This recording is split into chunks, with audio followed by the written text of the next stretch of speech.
My name is Elena Faverio.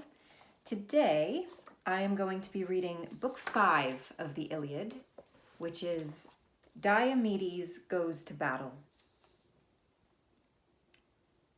Then, Pallas Athena gave Diomedes, son of Tydeus, strength and courage, so among all Argives he would stand out and win heroic glory.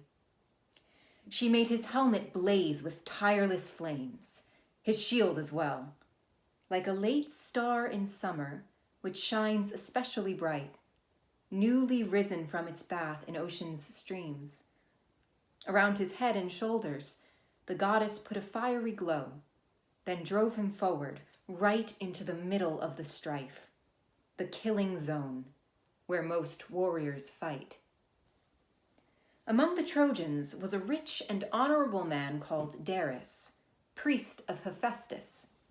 He had 2 sons, Phegus and Idios, both very skilled in all aspects of war. Moving forward in their chariot to the front, these 2 charged Diomedes, who was on foot, staying on the ground. When they were at close range, Phegus was the first to hurl his long-shadowed spear. The spear point flew by Diomedes' left shoulder. It missed him. Tydeus' son then threw his spear. The weapon did not leave his hand and miss the target. It hit Phegus right between the nipples and knocked him from his splendid chariot. Idaeus jumped out and ran off from his horses. He didn't dare protect his slaughtered brother's corpse. Even so, he would not have escaped black doom, but Hephaestus saved him with a dark cloud cover, so his aged father would not waste away with grief. Tydeus' son, great Diomedes, drove the horses off, then gave them to his comrades to take back to the ships. When great-hearted Trojans saw those 2 sons of Dares, one shunning battle, one dead beside his chariot, all their hearts were stirred. Then Athena, eyes glittering, took her brother, headstrong Ares, by the hand and said, Ares, insatiable man-killer, destroyer of cities, why don't we leave Trojans and Achaeans to fight it out? Father Zeus will make one group victorious. Let's withdraw, avoiding Zeus's anger. With these words, she led headstrong Ares from the battle, then sat him down by Scamander river bank. Danaans then began to push the Trojans back. Each leader killed his enemy. First, Agamemnon, king of men, threw huge Odius, chief of the Halizoni, from his chariot. His spear first struck him in the back, behind the shoulder blades, as he turned to flee. It drove clean through his chest. Odius pitched forward with a thud, his armor rattling around him as he fell. Idomeneus slaughtered Festus, son of Boris, a Meonian who had come from the fertile Tarn. With his long spear, skillful Idomeneus struck him in his right shoulder as he climbed in his chariot. Dreadful darkness came and gathered Festus in. Those attending Idomeneus stripped the armor. Then with his sharp spear Menelaus, son of Atreus, killed Scamandrius, son of Strophius, a huntsman. Artemis herself had taught him how to shoot. Every animal raised in the mountain forests. But Butcher Artemis was no help to him then, no more than was his expertise in archery, at which he'd been preeminent in former times. For fine spearman Menelaus, son of Atreus, caught him as he ran away in front of him, hitting him in the back between his shoulder blades, forcing the spear right through Scamandrius' chest. He fell head first. His armor rattled around him. Meriones then killed Phereclus, son of Tecton, Hamon's son, whose hand could make fine objects of all sorts. Pallas Athena had a special love for him. He was the one who had made well-balanced ships for Paris at the start of all the trouble, bringing disaster on the Trojans, and on Paris, too. For he was ignorant of what gods had decreed. Meriones went after Pericles as he ran off, hurled his spear straight into his right buttock. The spear point pushed on through, below the bone, piercing his bladder. He fell down on his knees, screaming. Then death carried him into its shadows. Then Meges killed Pedaeus, Antenor's bastard son. Theano had raised him with all care, loving him as one of her own children to please her husband. That famous Meges, son of Phyleus, coming up close, drove a sharp spear into his neck, into the nape behind his head. The bronze point slicing underneath his tongue, smashed through his teeth. He fell into the dust, jaws locked on the cold bronze. Eurypylus, Eumenes' son, killed Lord Hypsenor, son of proud Dolopian, Scamander's priest, a man honored by people as a god. Eurypylus, Euaemon's splendid son, caught him as he ran off in front of him. Going quickly after him, Eurypylus struck at Hypsenor's shoulder. His sharp sword sliced off Hypsenor's brawny arm. The bloody limb fell on the ground. Then death's black night, all-powerful fate, moved in and stole away his sight. Thus, these men kept toiling in the battle frenzy. As for Diomedes, you could not tell where he belonged, whether among the Trojans or the Achaeans, for he rushed across the plain like a swollen river, like a swift winter torrent bursting dikes. No dam put in its way can hold it back. No barrier of fruitful vineyards check its current, as all at once it floods when storms from Zeus roar down.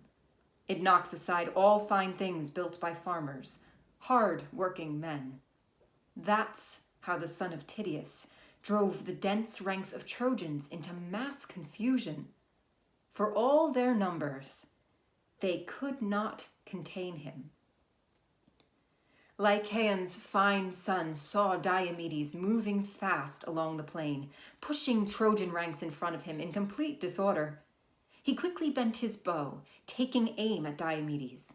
He shot an arrow and hit him on his sculpted body armor in the right shoulder. The sharp arrow went in there, kept going, and splattered blood down on the curving metal. At this, Lycaon's noble son gave out a noisy shout. "Come on, you brave, horse-lashing Trojans, for the finest of Achaeans has been hurt.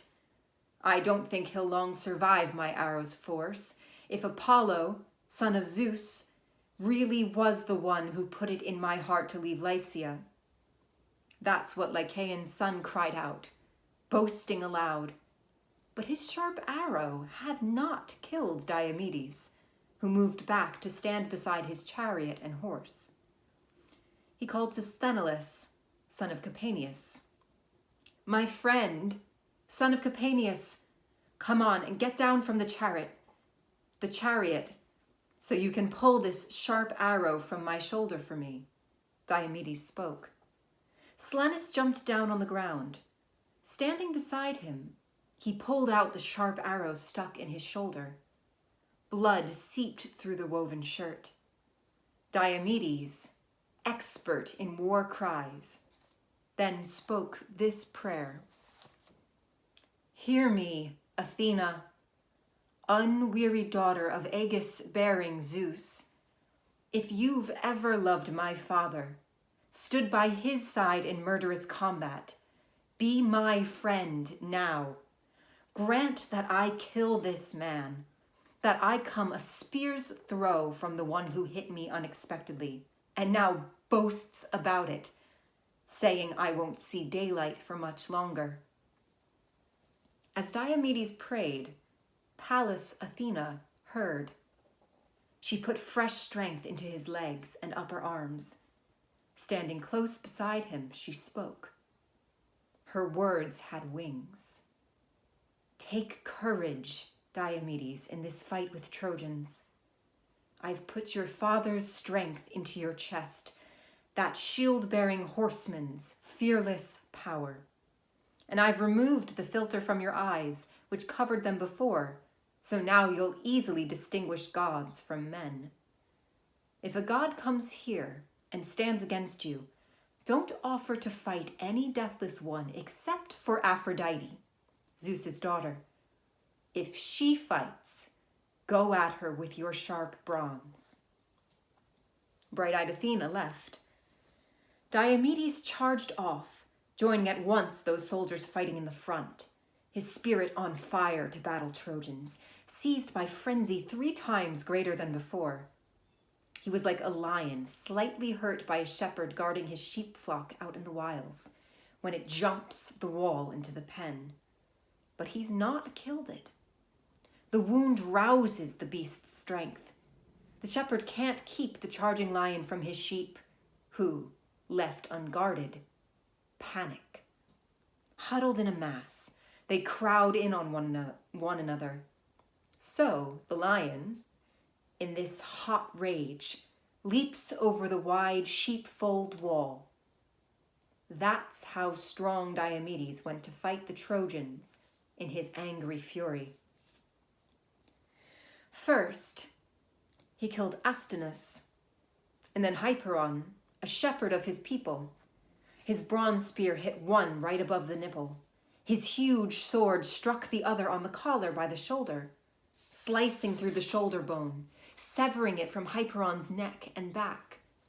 He left them there to chase Abas and Polyidus, sons of old Eurydemus, interpreter of dreams. The old man did not visit them to explain their dreams, for mighty Diomedes slaughtered both of them. Then Diomedes went after Xanthus and Thun, 2 sons of Phaenops, both of whom he loved. Worn down by sad old age, he'd have no other child, no person to inherit all his property. Diomedes killed them, took the life they loved, leaving bitter grief and anguish for their father, who would not welcome them back home from war alive. His next of kin thus divided up his assets. Diomedes then challenged 2 sons of Priam, son of Dardanus, both in a single chariot, Ecamon and Chromius. Just as a lion leaps onto cattle and snaps necks on the cows, some heifer grazing in the bushes, so Tydeus' son knocked them out of their chariot victoriously, against their will. Then he stripped their armor. His companions took the horses to the ships. Aeneas saw Diomedes cutting his way through ranks of soldiers. He charged on through the fight, the clash of spears looking for Pandarus. He met Lycaon's son, a fine, powerful man. Standing close by, Aeneas said to him, "Pandarus, where's your bow, your feathered arrows, your reputation as a splendid archer? No man can match your expertise in that. No one in Lycia can claim to be your better. Come, raise your hands in prayer to Zeus, then shoot an arrow at that man whose force now dominates the field, hurting Trojans badly, hacking limbs from many fine young men.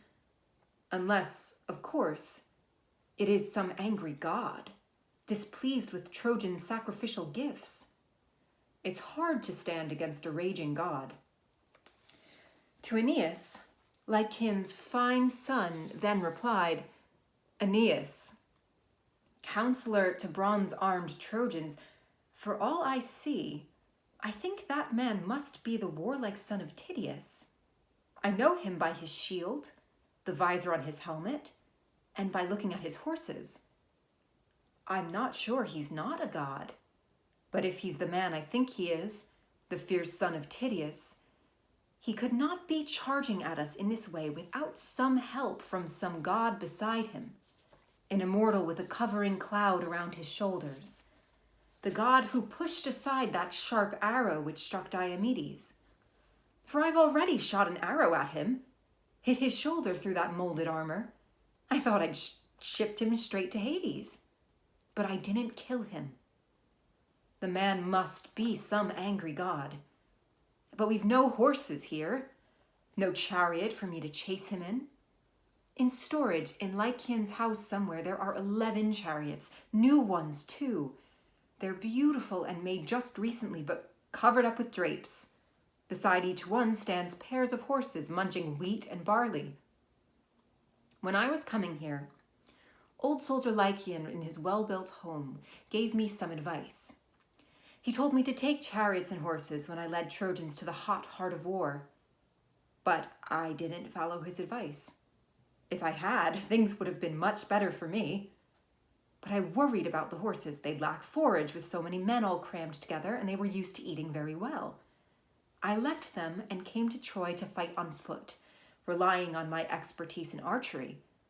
But that skill is apparently of little use, for already I've hit 2 of their best men, Tydeus' son and the son of Atreus.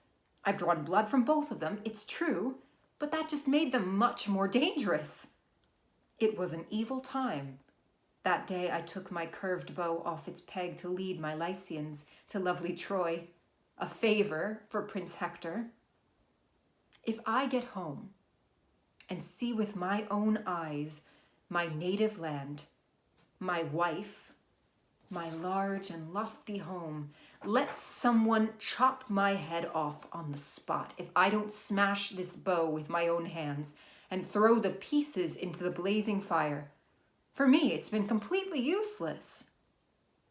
Aeneas, leader of the Trojans, then replied, "Don't talk like that.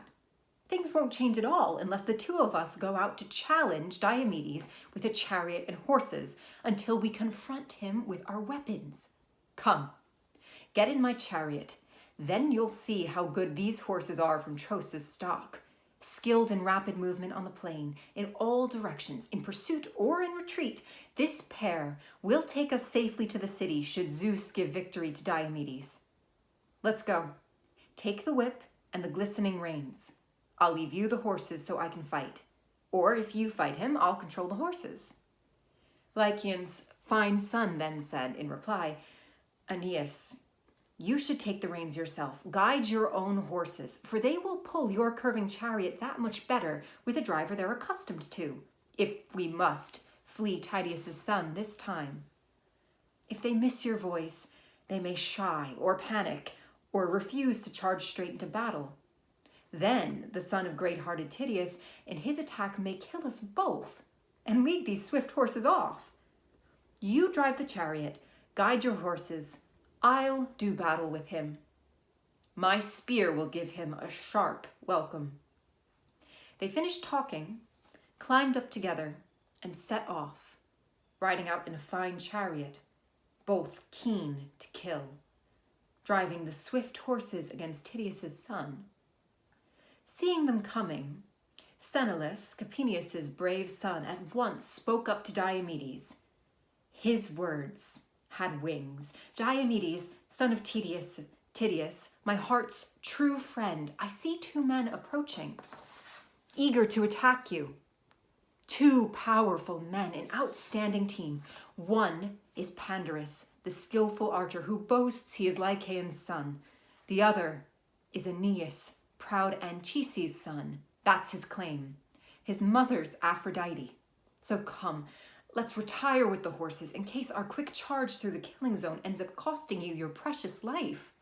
Strong Diomedes, with a scowl, answered Sthenelus, "Don't talk of moving back, for I know well you won't persuade me. By birth, it's not in me to shirk war or seek refuge. My spirit's strong. Nor am I keen to climb up in the chariot. I'll go to fight them as I am, on foot. Pallas Athena does not allow me to withdraw in fear. Their horses may be fast, but they'll not carry them both back again away from us, even if one escapes. But I will tell you this, keep it in mind. If Athena, that great, clever schemer, gives me great glory, and I do kill them both, then you must hold our swift horses here, tying these reins up to the chariot rail. Remember to run down Aeneas's team, then drive those horses from the Trojans to well-armed Achaeans. For those horses come from the stock that wide-seeing Zeus gave Tros, payment for Ganymede, his son. They are the finest horses under the sun, beneath the light of day. Anchises, king of men, got some of that line by stealth, putting his mares into Laomedon's herd without his knowledge. 6 of those horses became breeding stock on his estate. He kept 4 of them in his own stable and gave Aeneas 2, horses so fierce they scatter men before them. If we can, we'll catch those 2 and win ourselves great glory. As they talked to each other of their strategy, the fast horses quickly brought the 2 men closer. Lycaon's worthy son spoke first, shouting out, "Great spirited, warlike son of Tydeus, that noble man, I see that my sharp arrow, a bitter shaft, did not destroy you. So now I'll try to hit you with my spear." He spoke, balanced his long-shadowed spear, and threw it. The spear hit the son of Tydeus on his shield. The bronze point pierced it, but stopped at the body armor. Seeing that, Lycaon's fine son let out a mighty cheer. "You're hit, right in the ribs. You won't last long. I think you've given me a glorious triumph." Unperturbed, powerful Diomedes said to him, "You're wrong. You haven't hit me. In my view, this matter won't end for the 2 of you until one of you falls dead, and his blood satisfies in full hard, warlike Ares." That said, he threw his spear. Athena guided it straight to Pandarus's nose, directly by the eyes. It smashed through his white teeth. The tireless bronze sliced through his tongue at its root, coming out his chin right at the tip. Pandarus fell from the chariot, his brightly shining armor rattling around him. The swiftly running horses swerved aside. Then and there his life force, his spirit, left him. Aeneas then leapt down with his long spear and shield, fearing Achaeans would somehow haul away the corpse. He made a stand by Pandarus, like a lion confident of its strength. He held his spear in front, his round shield too, with fearful shouts, fiercely eager to kill anyone who came up to confront him. The son of Tydeus picked up a stone, a massive rock that no 2 men now alive could lift. He threw it all by himself with ease. It hit Aeneas's leg, where thigh meets pelvis, what people call the hip joint. The boulder smashed the socket and both tendons round it. The rough edges on the rock scraped off his skin. Falling to his knees, warlike Aeneas stayed down, supporting himself with his strong hand on the ground. Black night came down and covered both his eyes. Aeneas, king of men, would have perished there if Aphrodite, Zeus's daughter, had not seen him right away. She was his mother. She'd conceived it with Anchises while he was tending cattle. Wrapping her white arms around the son she loved, she hid him in the folds of her bright gown to ward off any spears should some Danaan driving with swift horses hurl a spear into his chest and take his life. She then began to carry her dear son from the fight. Meanwhile, Sthenelus, son of Capaneus, did not forget what Diomedes, skilled in war cries, told him. He pulled his sure-footed horses to one side, beyond the fight, tying the reins onto the rail, and then went after those fine maned horses of Aeneas. He drove the animals away from the Trojan lines towards well-armed Achaeans. There he gave them to his dear companion Deipylus, whom he esteemed above all others, the same age as himself. since they both thought alike. He then instructed him to take them back to the hollow ships. Then brave Sthenelus climbed back into his chariot, grabbed the shining reins, and raced the strong horses back, keen to rejoin Diomedes. But Diomedes, with his ruthless Brahms, had gone to run down Aphrodite, knowing she was not a god who could do much in battle, not one of those who control men's wars. She was no Athena, no goddess strife, who destroys whole cities. He chased her through the crowded battle zone. When he met her, great-hearted Tydeus' son charged, lunging with his sharp spear at Aphrodite. His weapon wounded her slim wrist, piercing the skin above her hand right through her godlike robe, a garment the Graces had made for her themselves.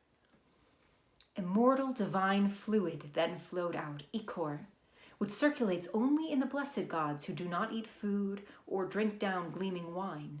Hence, they lack blood, and men call them immortal.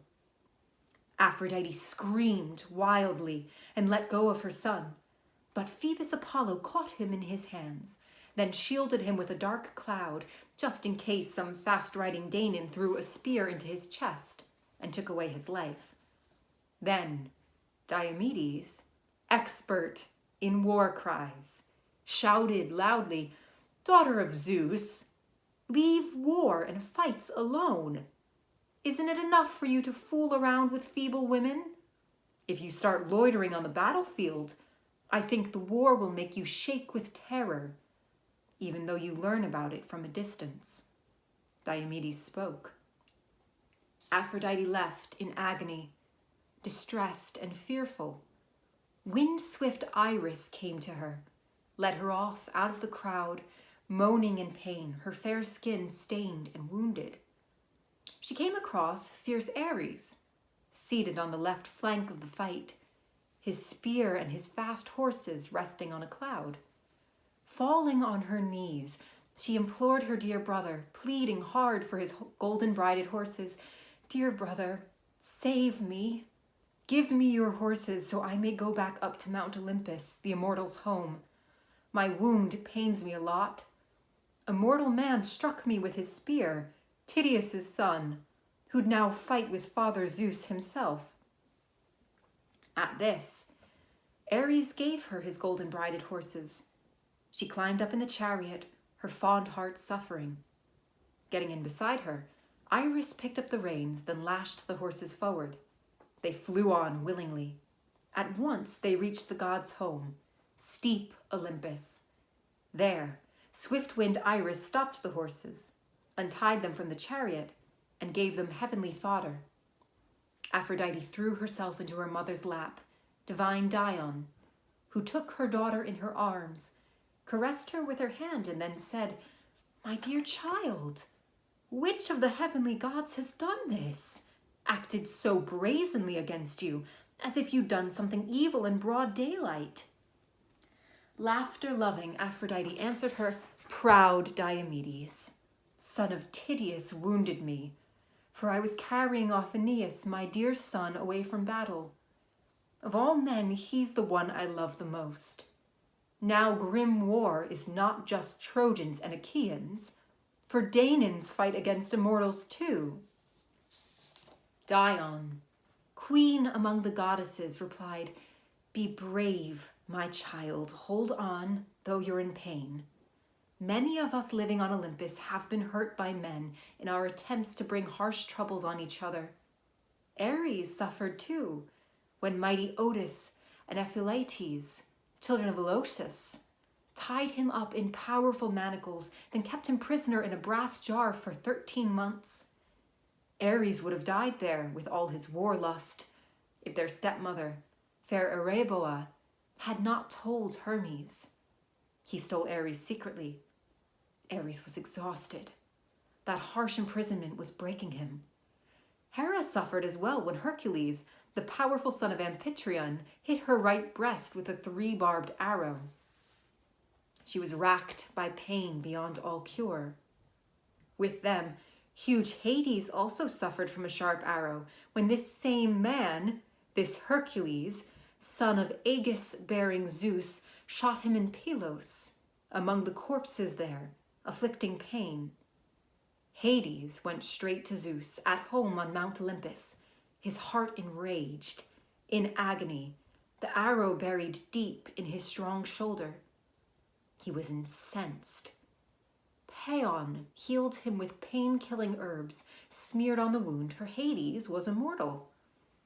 What a wretch he was, that Hercules, a troublemaker. He didn't hesitate to commit bad acts with that bow of his against the gods who dwell on Mount Olympus.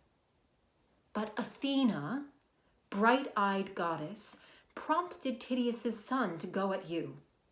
Still, he's a fool for not remembering the man who fights wars against immortals does not live long. His children have no chance to prattle to their father at his knee once he gets home from war's grim butchery. Diomedes is surely powerful, but he should take care. A greater power than you may come against him. Then, Aegilia, wise daughter of Drostan's brave wife, of horse-taming Diomedes, with cries of sorrow, will rouse all her dear household from their sleep, lamenting the husband whom she married, the best of the Achaeans. As she said this, with her hand, Dion cleaned away the ichor on Aphrodite's wrist, healing the hand, curing Aphrodite of her pain. Looking on, Athena and Hera teased Zeus, son of Cronos. Father Zeus, you won't get angry with me for what I say, will you? Aphrodite, trying to coax some new Achaean woman into running off with one of those Trojans she loves so much, must have been caressing some well-dressed Achaean lady and scratched her delicate hand on a golden brooch. When they spoke, the father of gods and men smiled, called for golden Aphrodite, and then said to her, "My child, this warfare is not your business. You should concern yourself with your own work. Love, especially erotic love in marriage. Swift Ares and Athena will take care of this." As the gods talked the matter over with each other, Diomedes, expert at war cries, sought out Aeneas. Though he knew Apollo himself was shielding him, he had no fear at all of that great god, pushing on to kill Aeneas, then strip his fine armor from him. 3 times he charged forward in frenzy for the kill. 3 times Apollo pushed back his shining shield. But when for the 4th time he came on like a god, Apollo, the far shooter, in a terrifying voice cried, "Take care, son of Tydeus. Go back. Don't think you're equal to the gods. The race of men who walk upon the ground can never match the race of deathless gods." At these words, Diomedes drew back somewhat, avoiding the anger of Apollo, the far shooter. Apollo put Aeneas some distance from the fight, on sacred Pergamus, where his temple stood. There, in the large shrine, Leto and Artemis, the archer goddess, healed Aeneas, restoring him to his former power and magnificence. Apollo of the silver bow then made an image, a copy of Aeneas with matching armor, around which Trojans and brave Achaeans fought, hacking away at oxhide covering their chests, at the round shields or smaller shields with fringes. Phoebus Apollo then called to foolhardy Ares, "Ares, Ares, you blood-stained man-killer, can't you go back to Diomedes and remove him from this battle? Right now he'd stand and fight with Father Zeus himself. First, he wounded Aphrodite on the wrist, fighting at close quarters. Then he flung himself like some god at me." After saying this, Apollo took a seat high up on Pergamus. Murderous Ares went in among the Trojan ranks, inspiring the troops. In the shape of Acamas, Thracian leader, he yelled at Pyramus's royal sons, "You sons of Priam, that God-nurtured king, why are you still allowing the Achaeans to keep slaughtering your troops? Are you waiting until they fight by the well-built city gates? There lies great-hearted Anchises' son, Aeneas, whom we honor as we do Prince Hector. Let's save our brave companion from the battle." Ares' words gave each man courage and blood zest for war. Then Sarpedon spoke to Hector, bitterly complaining, "Hector, where's that courage you used to have? You kept claiming you could guard the city on your own, without your people or your allies, using your own family and relatives. Looking around now, I can't see them here. Any of them. They've all taken refuge like dogs around a lion. Those of us who've come here as allies, we do all the fighting. I marched here as an ally, traveling far, for Lycia is a long, long way from here by the swirling river Xanthus, where I left my dear wife, my infant son, much property, something poor men covet.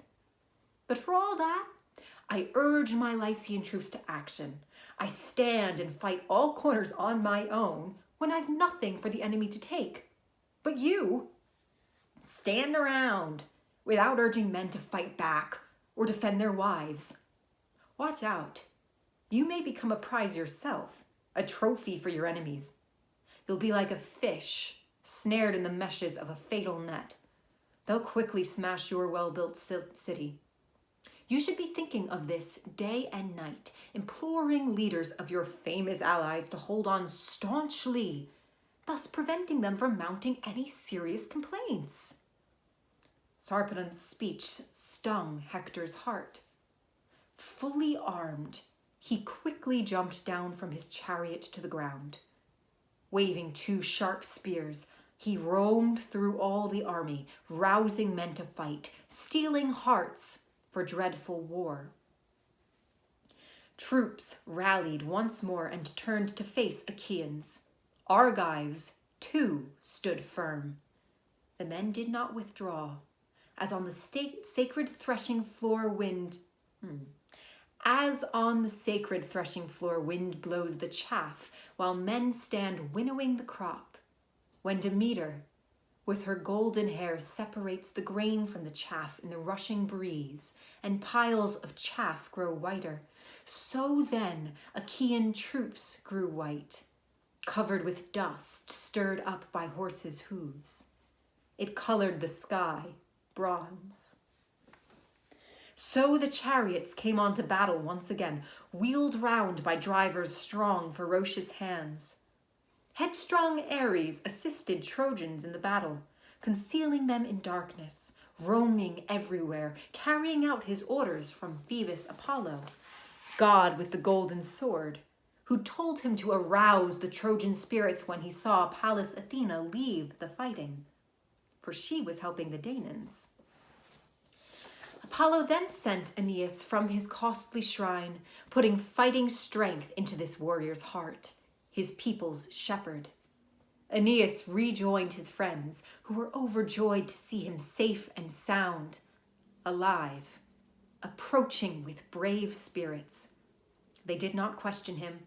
They had too much other work at hand to do. For Apollo, god with the silver bow, and Ares, the man-killer, along with insatiable strife, had stirred things up there on the battlefield. Then the two Ajaxes, Odysseus and Diomedes, roused Danaans, urging them to battle. They did not fear the Trojans' powerful attack, and stood their ground like clouds set in place by Zeus, son of Cronos, above a range of mountain peaks on a windless day, quite motionless, while the force of north wind and other raging blasts is sound asleep. When these storm winds blow, They scatter shadowy clouds. That's the way the Danaans held their positions then, without flinching, without fear. The son of Atreus moved through the troops and gave out many orders. My friends, be men. Let courage fill your hearts.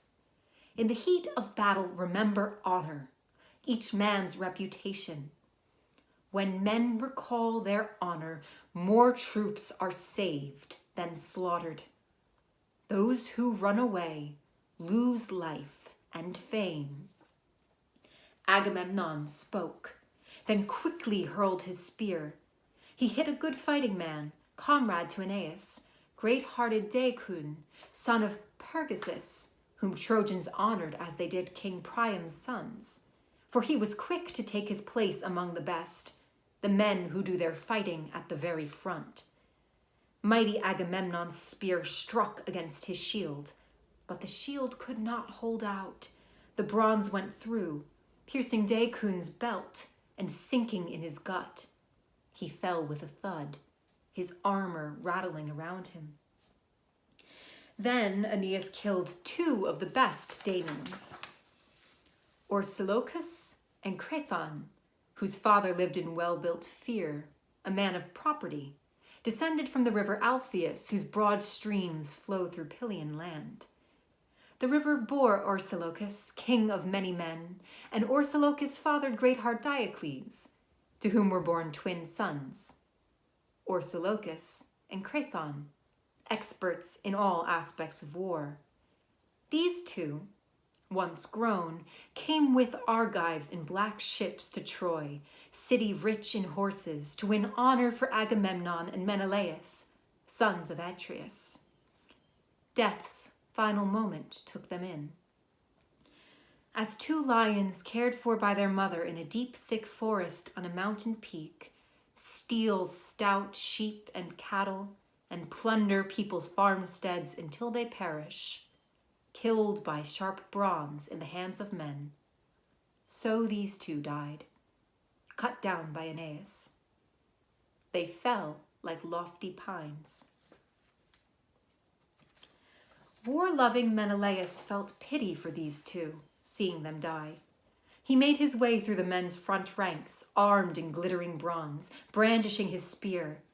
Ares stirred his battle spirit, planning his death at Aeneas' hand. But then Antilochus, son of great-hearted Nestor, saw Menelaus. He hurried through the foremost ranks in his concern for the shepherd of the people, that if he came to grief, all their efforts would be completely futile. Menelaus and Aeneas now faced each other, with eager hands and spears ready to begin the fight. But when Antilochus stood by Menelaus, Aeneas, though a swift fighter, started to withdraw, seeing these two men standing their ground together. So Menelaus and Antilochus dragged the corpses of Crethon and Orsilochus to Achaean troops, placed the two dead heroes in the hands of friends, then turned back to fight with those in the front ranks. Antilochus and Menelaus then killed Palaemes, a man like Ares, leader of the Paphlagonians.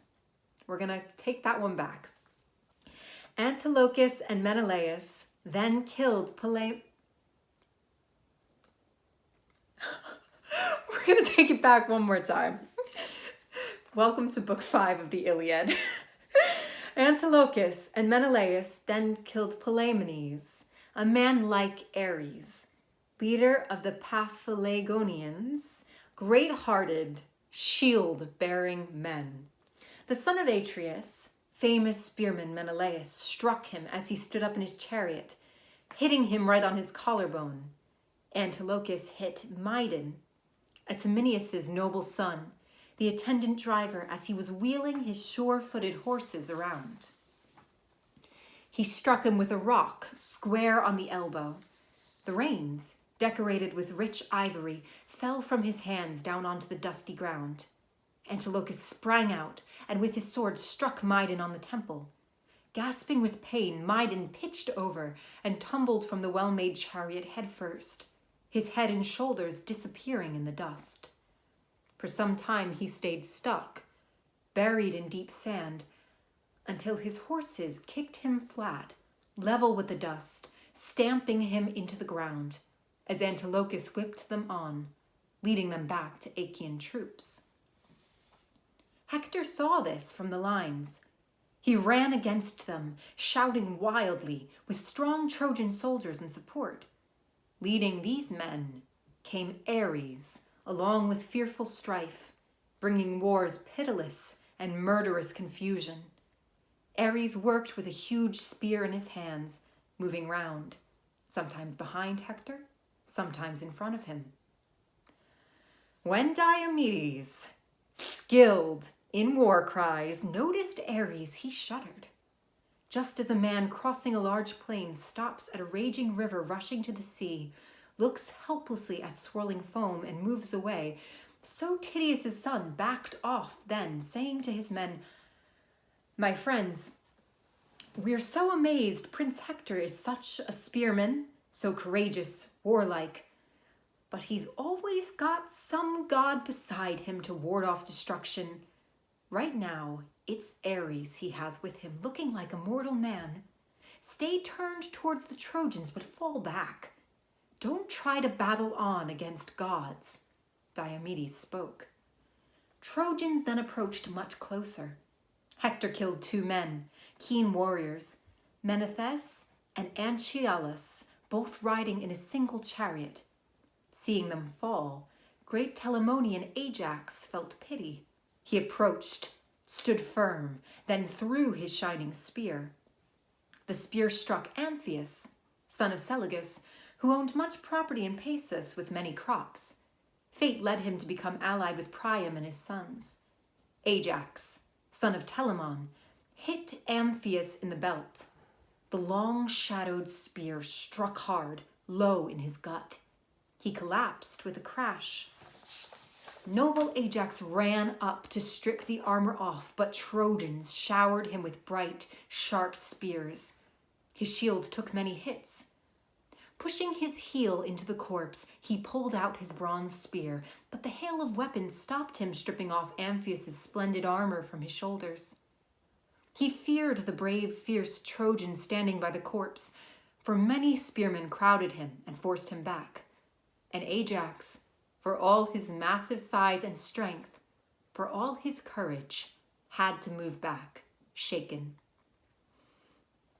As these men toiled in frantic battle, powerful fate drove strong, brave Tlepolemus, son of Hercules, against godlike Sarpedon. These 2 men approached, facing each other at close quarters, son and grandson of cloud-gathering Zeus. Tlepolemus called out first, "Sarpedon, counselor to the Lycians, what forces you to cower down right here, quite ignorant in battle? Those who say you're Aegis-bearing Zeus's son are liars. You're far inferior to those men born of Zeus in times long past. Consider mighty Hercules, my father. He was quite different, they say, steadfast, brave, his spirit like a lion. He came here only once for Laomedon's horses. With fewer men and only 6 ships, he sacked Troy's city and emptied all its streets. But you've a paltry spirit. Your troops are withering away. And it's impossible you'll help the Trojans by coming here from Lycia, even if you're powerful. I'll kill you, and you'll pass through Hades' gate." Sarpedon, Lycian leader, then said in reply, "Yes, Tlepolemus, Hercules did destroy sacred Iliad, but through the foolishness of the city's king, highborn Laomedon, who tricked the man who worked for him so well. He didn't offer Hercules the horses he'd come so far to get. As for you, I'll now see to your death, that fatal blackness. You'll give me great glory, and your life you'll give to famous horseman Hades." Sarpedon spoke. Tlepolemus raised his ash spear high. Those two long spears flew from their hands together. Sarpedon's spear hit Tlepolemus right in the neck. The cruel point kept going. Dark night covered up his eyes. Tlepolemus's long spear struck Sarpedon in his left thigh. Its bloodthirsty point pierced him, aiming for the bone. On this occasion, his father Zeus held off his fate. His brave companions carried off godlike Sarpedon, pulled down by the long spear's weight as it dragged behind him. No one thought to pull the ash spear from his leg so he could walk. They were in such a rush to shift him. On the opposing side, well-armed Achaeans carried Tlepolemus away from battle. Godlike Odysseus noticed them, his spirit steady, but his fond heart was burning as he turned over in his mind whether to chase after that son of Zeus, loud thunderer, or to stay to kill more Lycians. But fate did not decree that brave Odysseus should kill Zeus's mighty son with his sharp bronze. Athena turned his heart against that Lycian crowd. So he killed Coronus, Alastor, Chromius, Alcandrus, Halius, Naaman, and Prytanis. Lord Odysseus would have killed still more Lycians if Hector of the flashing helmet had not seen him, then gone through the ranks in front, armed in shining bronze, terrifying Danaans. Sarpedon, son of Zeus, was glad to see him coming. He implored Hector, "Son of Priam, don't let me lie here, a trophy for Danaans. Rescue me. Let me remain forever in your city, since it seems I'll not be going home to cheer up my dear wife and infant son." Hector of the flashing helmet made no reply. He charged on, eager to force the Argives quickly back to massacre large numbers of their soldiers. Godlike Sarpedon's noble comrades placed him by a fine oak tree, sacred to Aegis-bearing Zeus. Pelagon, his strong, well-loved attendant, then pushed the spear straight out through his thigh. Sarpedon fainted. A mist fell, clouding his eyes, but soon he breathed again. North wind's breeze revived him, blowing air into his heart as his spirit panted, gasping his life away. Argives were not driven back to their black ships by Ares or by battle-armed Hector, nor did they wheel about to battle Trojans face to face. They kept moving back once they realized Ares was with the Trojans. Among the Argives, who were the first and last men killed by Hector, son of Priam, and brazen Ares? They were godlike Teuthras, Orestes the charioteer, Trachus, an Aetolian spearman, Onomus, Helenus, son of Onops, and Oresbius, with his glittering belt, a man who lived in Hyle and kept himself preoccupied with wealth along the shores of Lake Sapphisia. Beside him lived even more Boeotians, owners of rich lands. White-armed goddess Hera saw Argives being slaughtered in the thick of battle. She spoke out to Athena. "Alas, Athena, child of Aegis-bearing Zeus, tireless one, we've made an empty promise to Menelaus that he'd wipe out Troy, that well-built city, before going home if we let murderous Ares rage on like this. Come, let's both recall our fighting power." Athena, the bright-eyed goddess, agreed with Hera's words. So that revered goddess Hera, daughter of great Kronos, went to prepare her horses with their golden bridles. Then Hebe clearly checked the chariot's curved wheels, bronze with 8 spokes each on axles made of iron, wheel rims made out of imperishable gold, edged with tires of close-fitted bronze. An amazing sight. Silver axle boxes revolve on either side. The body of the chariot has gold and silver strips. 2 tails run around it. The pole is made of silver. On its end, Hebe tied the cross piece, lovely gold, then fixed the golden collar straps. Hera, keen for war, led her swift-footed horses out into their yoke. Then Athena, daughter of aegis-bearing Zeus, threw on her father's porch the embroidered gown which she herself had made with her own hands. She then put on the robe of cloud-gatherer Zeus and armed herself with weapons for that wretched war. She slung across her shoulders the fearsome tasseled aegis, its borders woven with fear, strife, force, terrorizing panic, and with the chilling, horrifying, and monstrous Gorgon's head, the horrifying emblem of aegis-bearing Zeus. On her head she placed a double-ridged golden helmet, men from 100 cities etched upon its four-part crest. She set foot in her blazing chariot, grasping her huge, strong, heavy spear with which she kills men, heroes who annoy her, goddesses with a mighty father. Goddess with a mighty father. Hera quickly lashed the horses with her whip. The gates of heaven scraped open on their own. The seasons supervise them, for they're in charge of great heavenly Olympus, opening up the dense-packed clouds or closing them again. Through these gates, the goddess led out their horses, Hera lashing them ahead. They met the son of Kronos, sitting some distance from the other gods on the highest crest of many-ridged Olympus. Hera, white-armed goddess, reined in the horses, then spoke to Zeus, most high son of Kronos. Father Zeus, aren't you angry with Ares for killing off those warriors? He's wiped out so many Achaean men, good ones, too, and so rashly. It's not right. It pains me. Meanwhile, Aphrodite and Apollo, with his silver bow, are enjoying themselves, happy about this madman they've unleashed, who has no sense of what's appropriate. Father Zeus, would I annoy you very much if I hurt Ares and chased him from this fight? Cloud-gatherer Zeus smiled, and then said in reply, all right, then, do that. But set Athena, goddess of the battle spoils, against him, for she's the one who's most accustomed to inflicting nasty pains on Ares. White-armed goddess Hera agreed with what Zeus said. She whipped the horses on. They flew off willingly, midway between the starry heaven and the earth.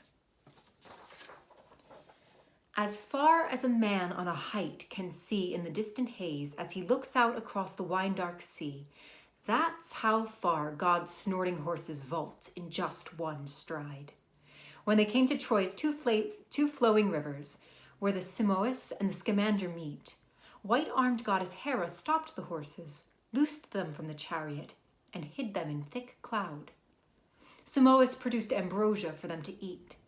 The goddesses moved stealthily, like wild pigeons, eager to assist the Argive troops. They reached that place where most of the bravest men were fighting, in a crowd by mighty Diomedes, tamer of horses, like lions who eat raw meat, or wild boars whose strength is not easily exhausted. In that place, Hera, white-armed goddess, stood up, looking just like Stentor, a great-hearted, loud-throated man whose voice could shout with the strength of 50 men. Hera cried out, "Shame on you, you Argive warriors! You're a disgrace, good only for display. When Lord Achilles used to go to battle, the Trojans didn't dare to venture out beyond Dardan gates. They feared his mighty spear. But now, they're fighting well outside the city by our hollow ships." With these words, she roused each man's heart and spirit. Bright-eyed Athena quickly moved to Diomedes. She found that king beside his chariot and horses, recovering from the wound of Pandarus's arrow. The sweat under the wide strap of his round shield was bothering him. The chafing made his arms grow tired. He was lifting up the strap, wiping off dark blood. Seeing her, setting her hand on the chariot yoke, the goddess said, "Tydeus, had a son, not much like his father. He may have been short, but he was a fighter. When I would not allow him into battle, or to display himself, that time he came to Thebes alone, far from his Achaeans, in the middle of all those Cadmeans, I told him to be quiet at the palace feast. But he possessed a powerful spirit always active in him. So he challenged Cadmean young men and beat them easily. That's how much I helped him. Now I stand here beside you, taking care of you, your friend, and I'm telling you to fight the Trojans. But you're either weary after so much action, your limbs worn out, or fear has made you timid. If so, then you're no son of Tydeus, the son of warlike Onus. In answer to Athena, mighty Diomedes said, I recognize you, goddess daughter of aegis-bearing Zeus. I'll speak to you quite openly, concealing nothing. It's not that fear has made me hesitant or anxious, but I'm remembering your own instructions that you laid down. You told me not to fight face to face with any immortal god unless Zeus's daughter Aphrodite should come to battle. With my sharp bronze, I was to wound her. I've pulled myself back and told the other Argives to stay here since I see Ares dominates the fight. Bright-eyed goddess Athena answered him, Diomedes, son of Tydeus, you fill my heart with joy. Don't fear Ares or any other immortal deity, for I'll give you all the help you need. But let your sure-footed horses charge at Ares. Hit him up close. Have no fear of headstrong Ares, that madman, born evil, that fickle god. Just now he gave his word to me and Hera too that he would fight the Trojans and assist the Argives. But now he's forgotten that and helps the Trojans. Saying this, Athena grabs Sthenelus' hands and holds him from the chariot to the ground. He jumped up at once. The goddess climbed up eagerly beside Lord Diomedes in the chariot. The oaken axle groaned aloud, weighed down, bearing the fearful goddess and the finest man. Pallas Athena took up the reins and whip. First, she led the sure-footed horses against Ares. He was removing armor from huge Periphas, Ochius' fine son, by far the best of the Aetolians. Blood-stained Ares was stripping him of all his weapons. Then, Athena put Hades' helmet on her head, so she was invisible to mighty Ares. But man-killing Ares did see Diomedes. He let the body of huge Periphas lie there, where he'd first killed him and ripped out his spirit. He strode straight up to horse-taming Diomedes.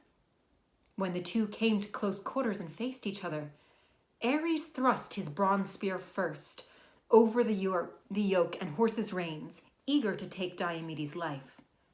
Athena, bright-eyed goddess, hands gripping the reins, shoved the spear aside so its thrust was harmless above the chariot. Diomedes, skilled in war cries, then made the second thrust with his bronze spear. Pallas Athena guided the weapon right to Ares' gut, the lower part where his waistband went around him. Diomedes wounded Ares, piercing his fair skin, then pulled back on his spear. Brazen Ares roared as loud as the screams of 9,000 or 10,000 men when they clash in war. Fear seized Achaeans, Trojans too. They shuddered. That's how strong that cry sounded as it came from Ares, insatiable for war. Just as a dark mist moves upward from the clouds when in hot weather a strong wind arises, so brazen Ares looked to Tydeus' son, Diomedes, as the god at once soared up into the clouds, ascending to wide heaven. Ares, in a rush, went to the god's home, steep Olympus, sat by Zeus, distressed at heart. He showed Zeus where he was wounded, dripping with immortal blood, then made his complaint. His words had wings. Father Zeus, aren't you incensed at this barbarity? We gods are always suffering dreadfully at each other's hands when we bring men help. We all lay the blame for this on you.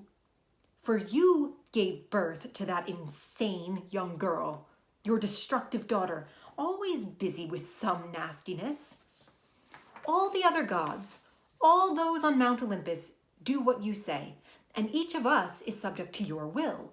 But you never punish her in word or deed. You do nothing because you gave birth to her yourself, to Athena, your vicious daughter. Just now, she urged proud Diomedes, son of Tydeus, to charge insanely against deathless gods.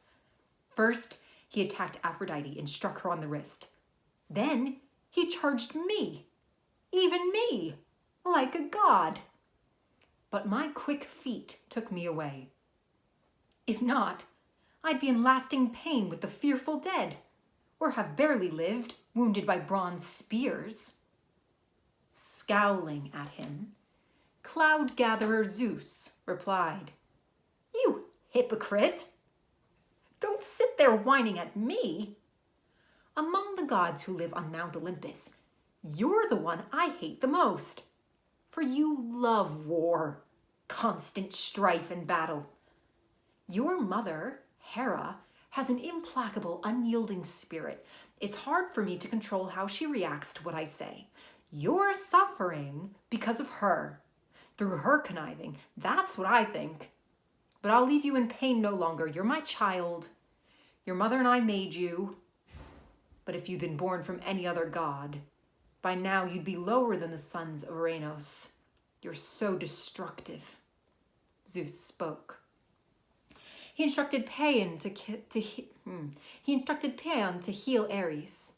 Paeon cured him by spreading pain-killing herbs, for Ares wasn't born to die. Just as fig juice added quickly to white milk clots it at once as it's stirred. That's how fast headstrong Ares healed. Hebe washed him and clothed him in fine garments. He sat beside Zeus, son of Cronos, enjoying his splendor. Athena of Alalcomene and Argive Hera returned once more to mighty Zeus's house. Now they'd stopped man-killing Ares' slaughter. Okay, we've reached the end of Book 5 of the Iliad.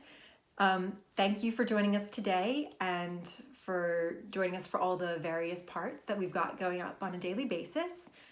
I hope you enjoyed this book. I hope that you've learned a lot. I've definitely learned a lot, including lots of pronunciations of various Greek names. And I look forward to hearing the rest of it. I hope you join us again. I hope everyone is staying well, staying inside. If you can't, or if you have to go out, taking all necessary precautions. And we'll see you soon. Bye-bye.